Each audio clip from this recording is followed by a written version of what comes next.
Okay, so today's video I'm gonna talk about like how my 6 months from the beginning of the study abroad in Australia in English. I tried to do it. I didn't make like script, so I just talk about what I feel right now. Okay, let's get started. Okay, the first thing is about listening skill. So the listening skill, I think this is the most skill that I could improve in 6 months. 6 months ago when I come here, I was really struggle to the Aussie accent. It's not American, it's not British. Yeah, I learned American English in Japan, so it's a little different from American accent. So like especially man speaking, it's really hard to catch what they say. So at the school, I could understand what teacher said because the teacher tried to speak slowly and then teacher tried to use like really easy word for us. So then I could understand what teacher said. But in contrast, like when I talk to native speakers, they use a lot of idioms, slang, a lot of like word that I didn't learn at school. So was really hard, and then they speak really fast. So and then from the beginning of my study abroad, I had some experience to talk to native speakers and then to jump in the native speakers conversation. Then I could catch some words, like just some words from a long sentence, like from the long conversation.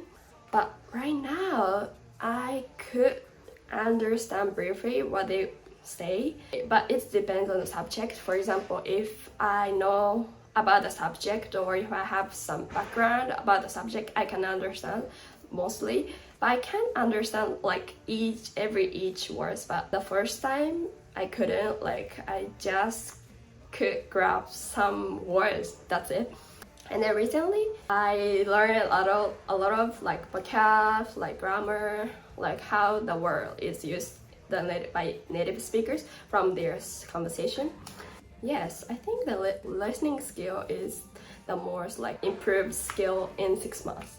Like to improve my listening skill, what I done is I try to speak and listen as much as I can, like especially like native speakers conversation. It's really useful for us to improve our English skill, even it's really hard. Sometimes it's really stressful for us to jump in the conversation because we can't understand what they say. So but it's just practice, just experience. So at the school, I sometimes watch like TED Talk or that kind of stuff. But if I'm really interested in the TED Talk, I can understand maybe.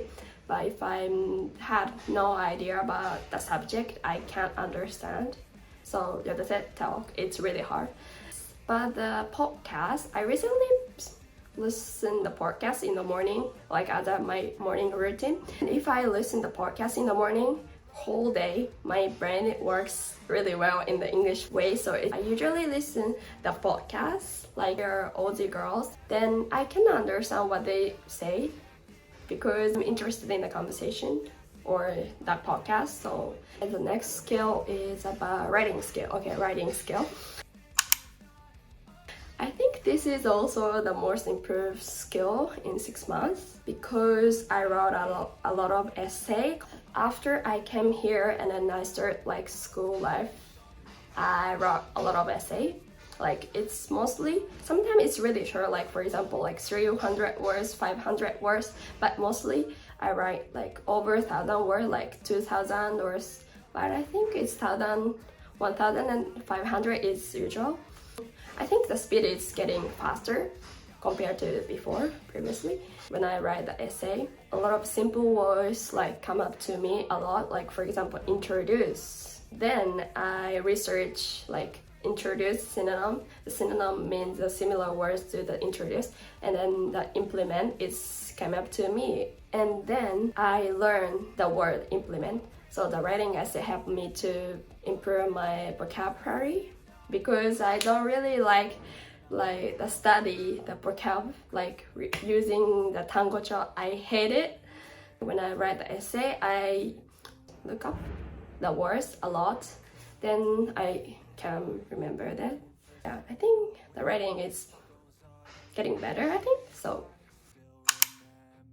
okay, reading skill. The reading, before I come to Australia, I hate the reading, even it's Japanese. I don't really like, I hate the 読書. I prefer like listening or watching something.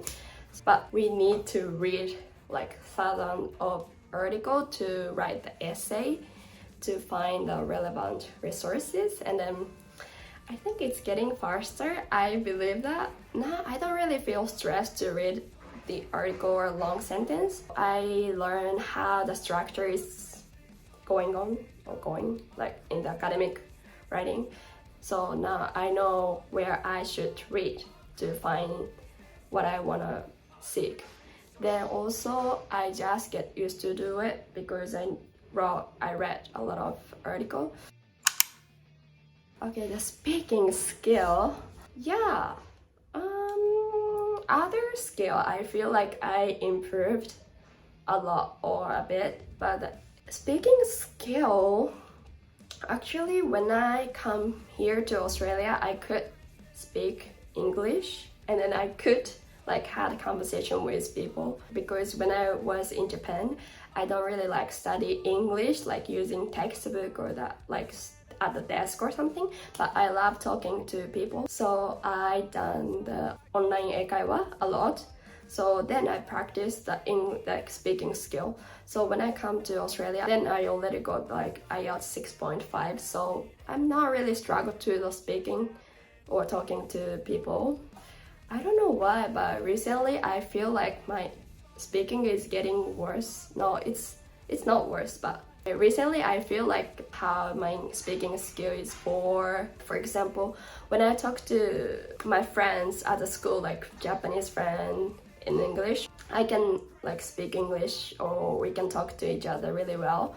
But when I talk to like the native speakers, like then I feel like I feel pressure. It's my fault, but yeah, it's not a negative thing really. It's time to improve my English. So anyway, then I feel like I can't speak English well as I speak to my friend, like Japanese friends or other countries friends at school. Then every time I talk to like native speaker, I feel like I need to develop my vocab a lot. But before I didn't feel like that. I just feel like, oh, my English skill is really good. Not really good, but I was satisfied with my English skill. But recently I feel like it's not enough. But it's time to improve my English skill. So yeah, it's a really good thing. I think that people get nervous. They can't speak really well. But it's just experience, I think. Like when I experience more and more, like to talk to native speakers, and then I get used to do it, I can do it. I feel like I need to gain my phrase. It's not only the vocab or words, but also I need to develop my phrase, idiom or cultural things, and then slang as well. Yeah, for example, when I was in Japan, I knew the word literally, but when I come here, people use a lot, like literally. The meaning that I learned in Japan, and then the meaning that people use right now is a bit different. And the thing that I wanted to mention about here is we want to have really a natural conversation, or if you want to study abroad, you should learn not only from like vocabulary book, but also learn some words or like phrase from like Netflix or like, does it make sense? I don't know, it's just video is good or not. So thank you for watching. See you.